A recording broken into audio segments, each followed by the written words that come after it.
Welcome back to the Law School Toolbox podcast. Today, we're talking with Nathan Fox, LSAT expert and founder of Fox LSAT, about some changes coming soon to the LSAT.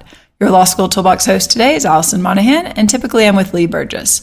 We're here to demystify the law school and early legal career experience so that you'll be the best law student and lawyer you can be. We're the co-creators of the Law School Toolbox, the Bar Exam Toolbox, and the career-related website Career Dicta. I also run the Girls Guide to Law School. If you enjoy the show, please leave a review or rating on your favorite listening app. And if you have any questions, don't hesitate to reach out to us. You can always reach us via the contact form on lawschooltoolbox.com, and we would love to hear from you. With that, let's get started.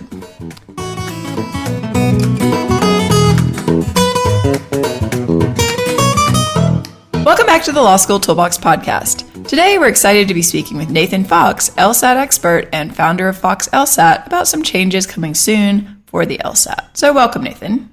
Thanks for having me. Yeah, big exciting news coming from LSAC these days. Yeah, I mean, not much exciting news usually. So tell us, what is happening here? Well, they are finally making the transition over to a digital format. Wow. And that's going to happen in September of 2019. There's going to be a transition test. Where half of the people are going to take it on tablets and half of the people are going to take it on the standard printed form and Scantron. And that's in July, right? Oh, wait, July? I believe they are transitioning with the July test, and then it's fully digital in September. Oh, that's right. We have an expert on, Allison, so that you can correct them. Yeah. Well, I read the press release, so there you go. I did too. We mocked that press release endlessly on the Thinking LSAT podcast because it was just hilariously bad. Everything that comes from the LSAC is just so funny the way they write. But anyway. Right. So the deal in July, they're going to transition it to they're going to transition it to the digital test. Half the people will take digital in July, half the people will take print. And as some kind of weird compensation for that, they're doing two things they've never done before, which is, one, they are allowing you to see your score before you cancel it. Right. And two, they're going to give you a free retake if you do cancel it. So this is almost like a gimme, it sounds like. It's kind of a freebie. I mean, law schools only care about your highest score, so, that's a pretty big incentive to take it multiple times. As far as the incentive to cancel, though, I mean, canceling your LSAT score is generally stupid, so we just don't really recommend people do that. Yeah, I mean, I guess if those schools are only looking at the high score anyway, what's the point? Right. That's exactly right. They only report the high score to the ABA. They only report the high score to U.S. News. They raise the prestige of their school by admitting people who have a high score. Your average score doesn't go into any of those metrics that get reported out, so they would be really kind of stupid if they used that for admission standards, right? Right. Well, I mean, it sounds like kind of an ego thing for the student. You don't have to admit that you had a whatever on the LSAT. You can just pretend it never happened. Well, people should let go of that. I mean, it's just a test. Yeah, and nobody, like the law schools don't care. So I don't know. Yeah, people, and we've also, there's been so many times where people have called me in a panic, wondering, asking, should I cancel? Here, this went bad, that went bad. I know I didn't do my best. Should I cancel? And then I talk them out of it and they get their score back and it's like at or a couple points above their average of their practice tests. Right. People are just notoriously bad at telling how they did. Well, I guess here at least they'll find it. Well, I was wondering if they do the digital one, are they going to get the scores out faster, do you think? That we don't know. They said that they are, doing a bunch of things to make the LSAT more friendly. So they have started offering the test more often, 6 times this cycle, and they're offering it, I guess, 9 times in the next cycle. So that's good. So you won't have to wait 3 months to take the LSAT. Right. But scores, I guess, have been coming out a tiny bit faster. They've actually been announcing dates that the scores are going to be released, and they've been staying on schedule with that, or even releasing scores ahead of schedule sometimes. We speculate that they feel footsteps coming from the GRE. Right, as we talked about the last time we spoke on the podcast, the GRE is coming for the LSAT. They are. They're trying. Yeah. As soon as Harvard Law School starts accepting the GRE, then, of course, LSAC's going to feel some pressure. Right. So they have made some changes. It's kind of hilarious, though, how they did the transition to digital. You understand that they are, like, buying a whole bank of Samsung tablets. They're going to have their own tablets. It seems like the stupidest plan in the world, because you can take the GRE at any of those, whatever they're called, Sylvan Learning Centers, right? Where and they have for a long time. I mean, when I applied to grad school, like a huge amount of time ago, it was already being done that way. Like, I mean, this was in the 90s. I took the GRE and the GMAT both in the 90s or maybe early 2000s on a computer screen at one of those learning centers. And you go in, you like call the place, you make an appointment or do it online.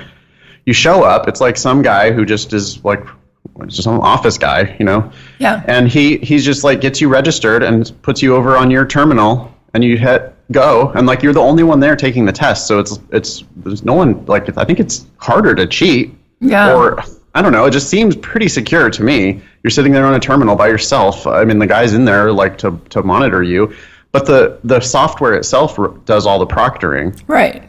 And then at the end of the GMAT, it's like, would you like to see your score? Yes. Okay, bang, here's your score. Oh, yeah, and I thought I'd done terribly on the GRE, and then I got my score, and I was like, oh, that's totally fine. Yeah. And I kept it. Meanwhile, the LSAT takes 3 weeks to get your score back because they've been doing pencil and paper with Scantrons. But so that's the thing that we're always laughing about on our podcast is that, like, I just can't believe that.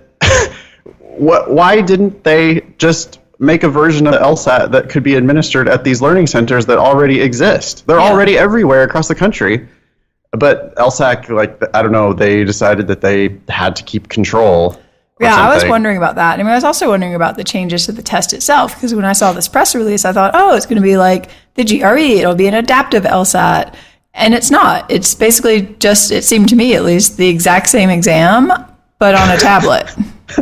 It's like what happens when you get a bunch of lawyers. I was just like, that's it? Like, that's the big move?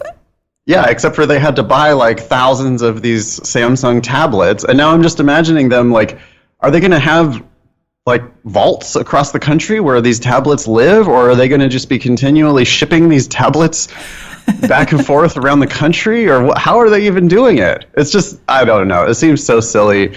But, they they raised the price of it this year again. It's $190 now take it. That's it's probably it'll keep going up. I mean, the LSAC charges law students so much money. By the time it's all said and done when you apply, I mean, it's $190 for the test. I think it's $190 or something like that for the credential assembly service. Right, which is basically just putting like the stuff together that somebody sends to them, which I never really understood. Well, the real unconscionable part is you pay for the credential assembly service. It's like a fixed fee, $190 or something like that. Maybe it's $185. And then for every school you apply to, they have to send an electronic report out to the school. Mm-hmm. And they raised the price of that electronic report this year to $45. Oh, wow. That's really pricey. Yeah. So if you apply to 20 schools, that's like some serious cash. Just to send like electronic files that already exist because they've obviously already put them together. Yeah. Yeah. It's an email, but they're going to charge you $45 a piece for it. Plus people are taking the LSAT multiple times. That's $190 a shot. Plus when you take an LSAT prep class or you buy an LSAT book, you're paying a lot of money for the LSAC license fee that people pay. I mean, I write a gigantic check every year to the LSAC for all of the tests that I print for my classes and questions that are in my books and stuff. I pay a crazy amount of money. So, yeah, I mean, I say it all the time. Like, it's people easily pay $1,000 to LSAC by the time they're done with their applications. Yeah. Pretty crazy. All right, well, let's back up a little bit. So what do these changes mean for potential students? Almost nothing. I mean, really, it's nothing to worry about.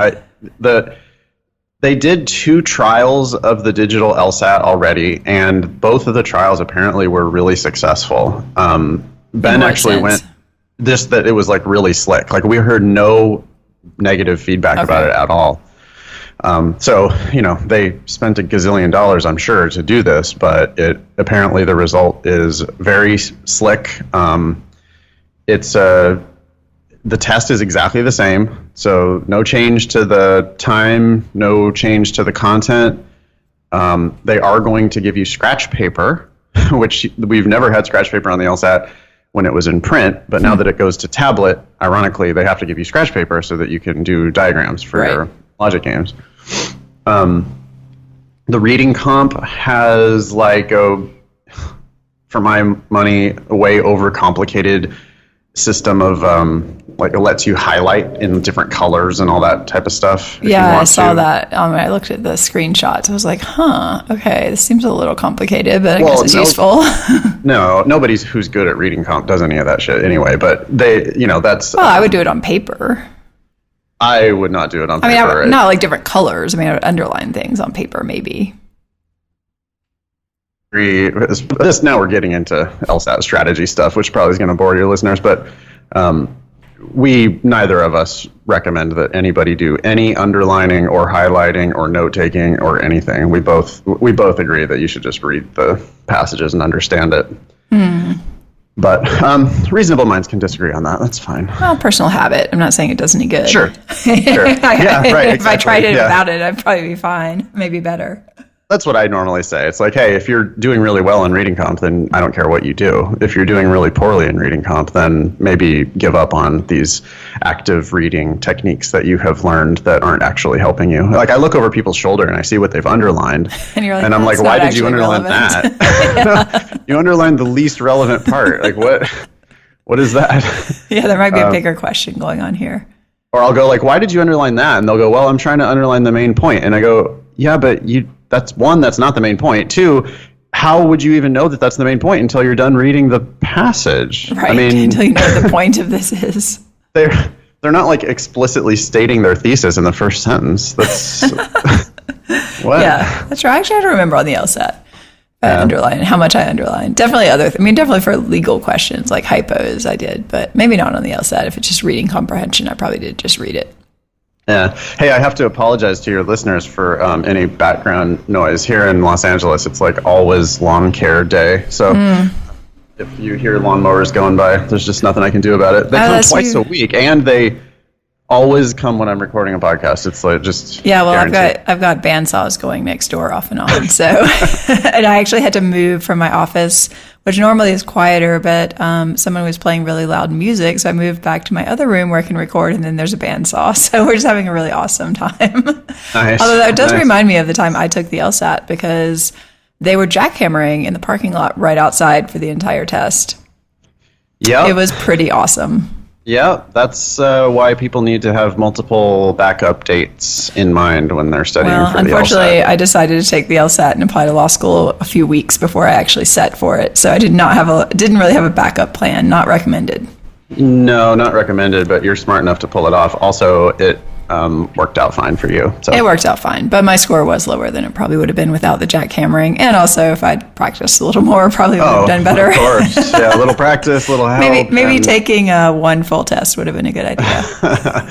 Yeah, a retake or two. Well, but then you would have gone to Yale and you'd be like too fancy to even talk to me. No, so I was opposed to the Ivy League, although I ended up going to one anyway. Anyway, all right, back to the LSAT. Enough of our life story. So you're basically saying students don't really need to do anything differently to prepare for this digital version of the LSAT. I don't think so. We have created a new digital study tool that's at lsatdemon.com. If you want to check it out, there's a free trial, and you can prep for the LSAT using our tool on phones and tablets and laptops. Mm-hmm. So again, that's lsatdemon.com, and over time, we're gonna make that as close as we can to the format of the digital LSAT, just so that people will, feel as comfortable as possible. But so yeah, I mean, they can definitely do stuff like that, but the content is the only thing that really matters. If you understand the questions, you're not gonna. It's really gonna be no big deal. I mean, especially people these days, people are not uncomfortable using a screen, right? I mean, even even older students, I just don't think are going to be disadvantaged because everybody has an iPhone. Like, True. and the interface is like really, really slick. Like there's a box to press if you want to eliminate an answer. You can press that same box to bring the answer back. There's another box that you press to just select the answer. It's real obvious that you have selected the answer, and apparently everybody, I mean, literally, like, lawyers like to complain, Allison. I don't know if you knew that, but yeah, really. we literally got zero negative feedback about any of the digital tests, or either of the digital tests, or anyone who went and took them. Nobody had anything bad to say about it, and everything we heard about it was positive. So, I think it's going to be real easy. And if you're worried about that July transition test, they also gave you the weird free retake thing. So, yeah, nothing to be afraid of. And then we'll be fully digital in September. Yeah, so no choices. I mean, do you think the LSAT's ever going to move to a more adaptive testing, or do you think it's just always going to be like, here's what you get? They just seem like they move so slowly. It's like what happens when business is run by nothing but lawyers, So they're just not. They are not innovative. They're very careful. They don't want to get sued. I mean, I can imagine like their customers are probably super litigious, right? And probably so, yes. And just are going to complain about everything. So, I mean, the way that they did this, the free retake thing, the free cancel free retake thing, I was just laughing about it because it's like, well, the people who get assigned, they're doing 50-50. Yeah. Because it's best educational practices. I thought that was funny. According to the press release, I laughed at that actually. Their press releases are really funny.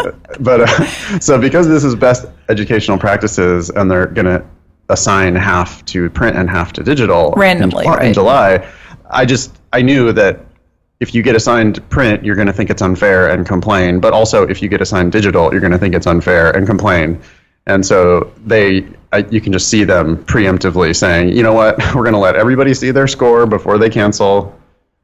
And then if they do want to cancel and retake it, we'll just let them have a free retake and just get rid of all of those complaints. Or, people will still complain. But right, well, it makes sense to me. I mean, sure, why not? It's like schools don't really care, so just let them take one anyway, whatever. Yeah. I definitely think people should do it. But, I mean, one more note about the canceling. You really shouldn't be canceling. If you are prepared for the test, and if you sit through the whole, like your practice test scores are where you want them, I mean, please don't take the LSAT until your practice scores are where you want them, because there's so many practice tests you can take, and it's just silly to go randomly sit for the test when people are like, I want to see how I would do. Right. Well, that's what I was thinking. I could see people, I'm not saying this is a good idea, but I could see people saying, well, I mean, if they're going to let me retake it for free, I'll just show up and see how it goes. I mean, as if it's going to go that well. Yeah. And I mean, when you cancel, it does say cancel on your record, So I don't think schools care about one cancellation, because one cancellation, I mean, whatever, you were sick or your pet died, How about we got an email from a listener who someone in their testing room vomited on the table during the test. And they didn't stop the test. They didn't clean it up. They didn't stop the test. Oh, nasty. Yeah. So obviously, if I was in that room, I would have just walked out. Yeah, for sure. I'm not sitting through that. I'll be back, next time. Sorry. Yeah, please give me a free test. That's disgusting. Yeah, if you would have complained, I'm sure. But unless something crazy like that happens, I think you should just keep your score. And reserve that one cancel for when something crazy happens. Yeah, because you just don't know. If you go in there just planning to cancel, I mean, then what? It's just kind of like, what's the point? You've got better. I mean, you could just go watch a movie or something.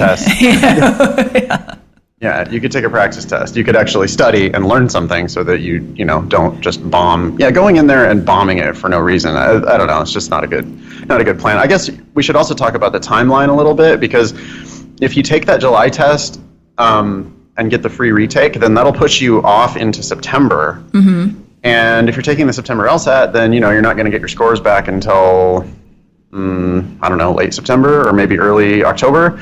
And at that point, you're not applying as early in the cycle as maybe you could, right? So when are they adding these new tests? Have they announced that yet, the new dates? Yeah, it's 6 times this cycle and it's 9 times next cycle, and I just don't know. Okay. But you still, like we said, I mean, you're still going to have to go to some classroom or something and sit there. Yeah, I'm thinking they're going to use the exact same test centers and probably the exact same very questionable proctors that they have been using.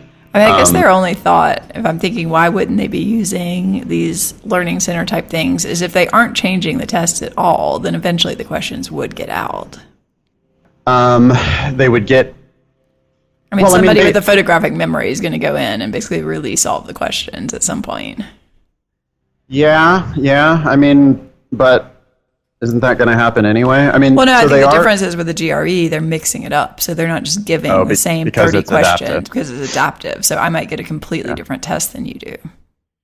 Right. So that, I'm guessing that's probably their logic, at least. Yeah, it does seem like they're going to be recycling tests a lot more because they're still only disclosing 3 tests, even though they have 6 tests now on the calendar. So that means there's 3 non-disclosed tests, and those are definitely, they're going to recycle those test questions. Interesting. Yeah. Well, definitely a lot going on in the world of the LSAC. Who knew? Yeah, it's exciting. They're stepping into the 21st century. The 21st century in 2018-19 with a tablet version of the same exact paper test. I don't know why this cracks me. I mean, it cracks me up too. It's just funny. Did you hear about when they lost the tests? I think it was in Santa Barbara, and they lost all of the score sheets from one of the test centers. No, after people had taken it. Yep. Wow. So those people just got a free retake kind of thing, but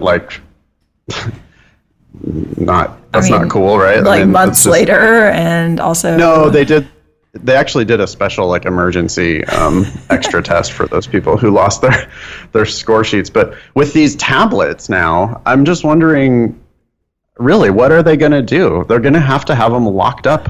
Yeah. In vaults somewhere. People are going to be doing tablet heists, trying to steal the tablets from the LSAC. Well, I guess if the test is loaded onto them. Yeah, I mean, I don't know. I'm thinking maybe they load it, you take it, upload the scores, and then wipe them or something. But it seems like a lot of effort. Yep, they did it the hardest possible way. Well, and also you're they're going to break. Tablets are going to have problems. They're going to be obsolete. You're going to have to replace them every year or two.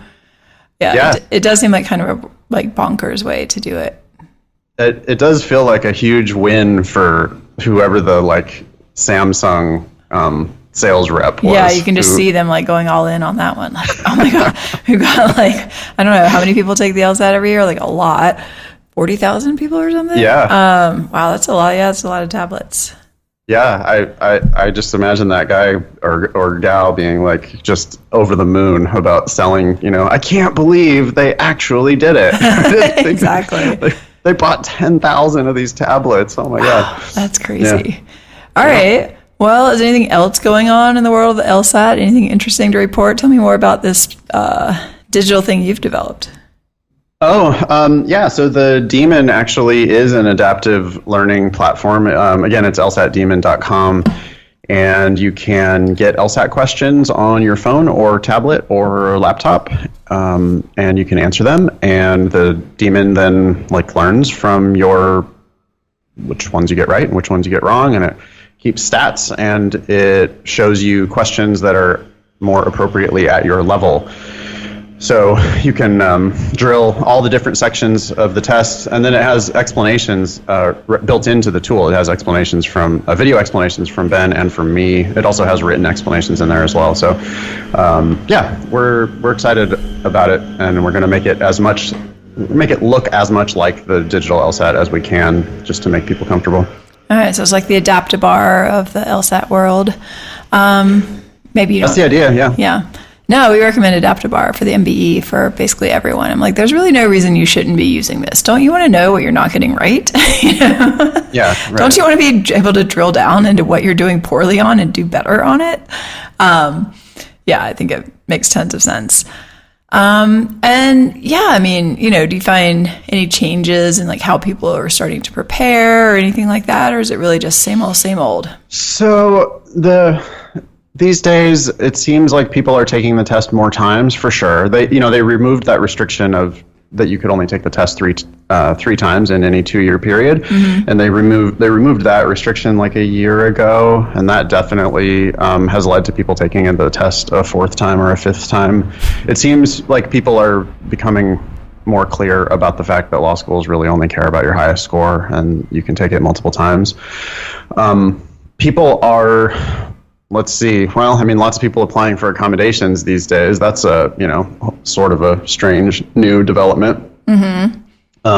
Still haven't heard anybody getting denied accommodations in the last 2 years. I have literally not had one person tell me that they got denied. So, so everybody is getting 53 minutes or 70 minutes even per section, which just seems outrageously long to me. But yeah, that's happening. I think it's still less than 10% of people that are getting accommodated, but I mean, I definitely hear stories from people who are just like, oh yeah, I have no credible case, but I have a credible case. It's not a real case. It's just a case that will win for accommodations. And so then people just taking advantage of the system and getting accommodated, which is lame, but I don't know, nothing you can do about it, I guess. And I guess, I don't know, the students are working harder than ever. Lawyers work, future lawyers. I mean, they're just on their grind every day for months to achieve the LSAT score they need. But hey, I mean, they end up getting $150,000 worth of free law school tuition out of it. So it's definitely an example of putting in some effort can really pay off in the end. I mean, do you think people need to study for months and months, or does it depend on the individual?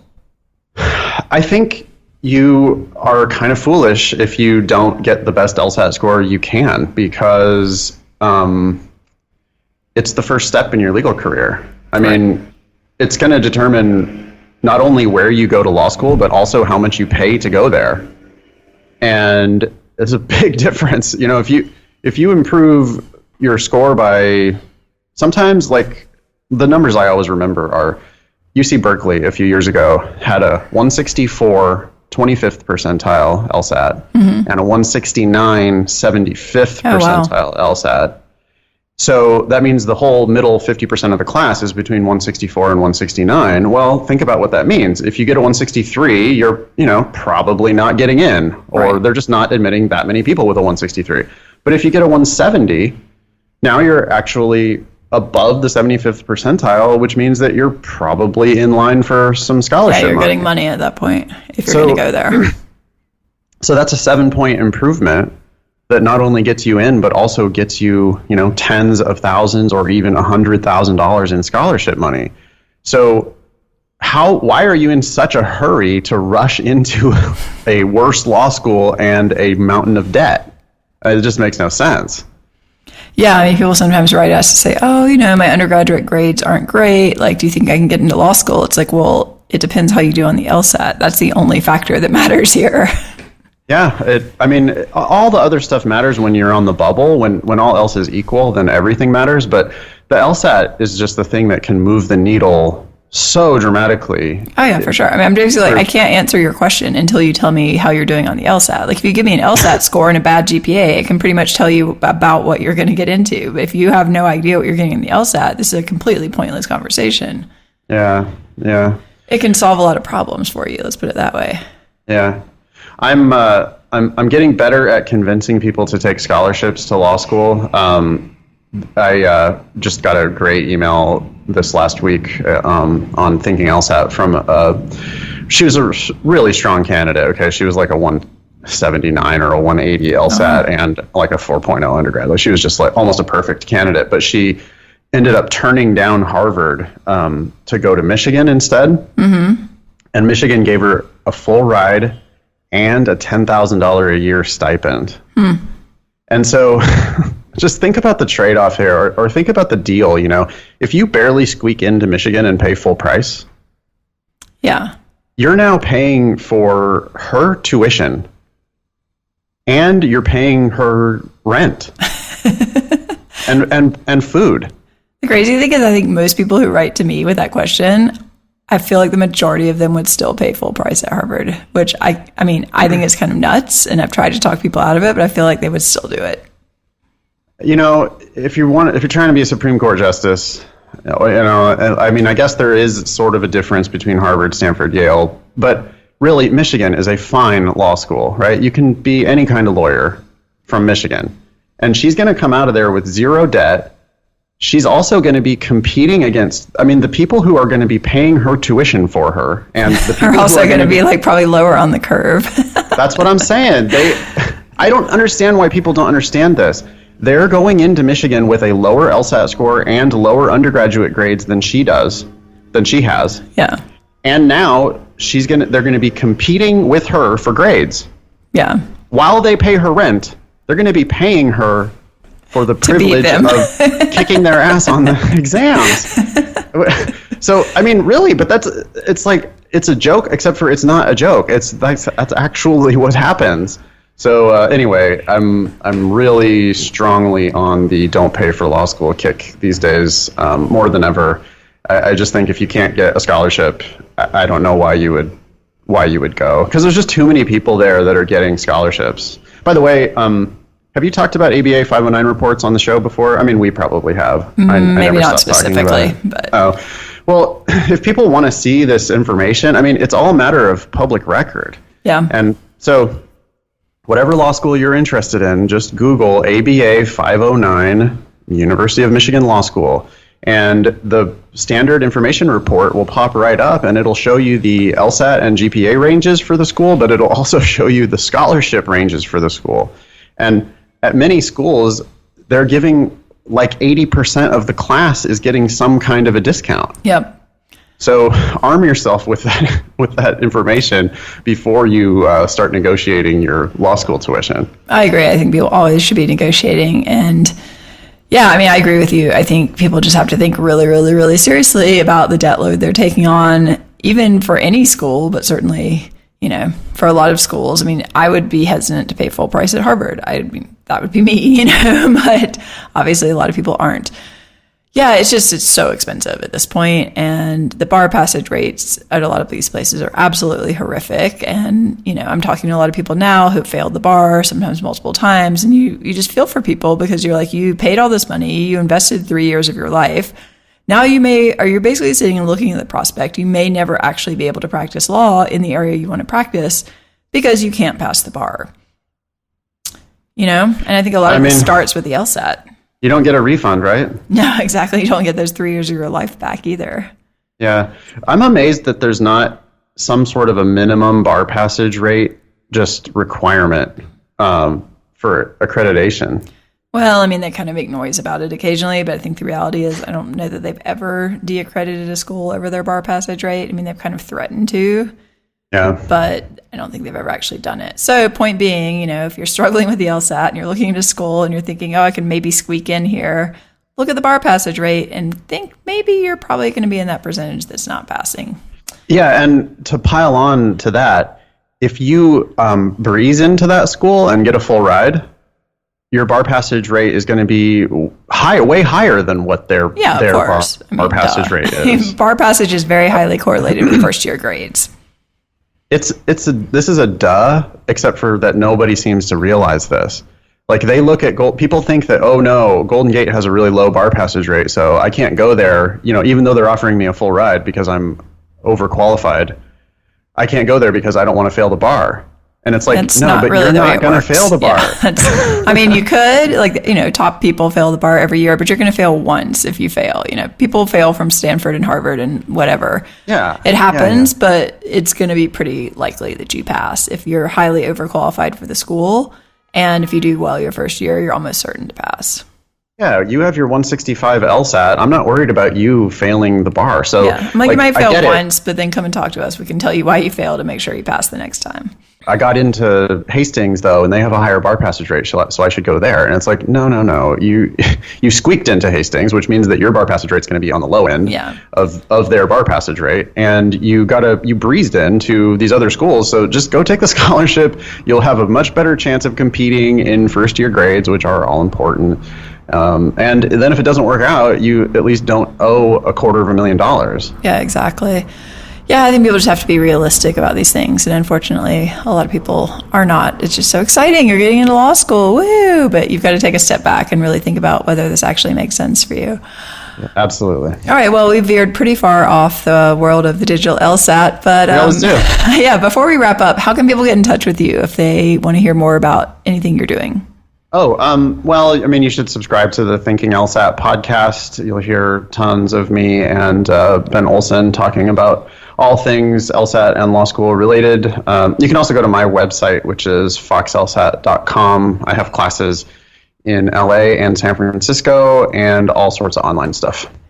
All right. Well, Nathan, thank you so much for joining us. It's interesting as always. Thanks, Allison. My pleasure. If you enjoyed this episode of the Law School Toolbox podcast, please take a second to leave a review or rating on your favorite listening app. We would really appreciate it. And be sure to subscribe so you don't miss anything.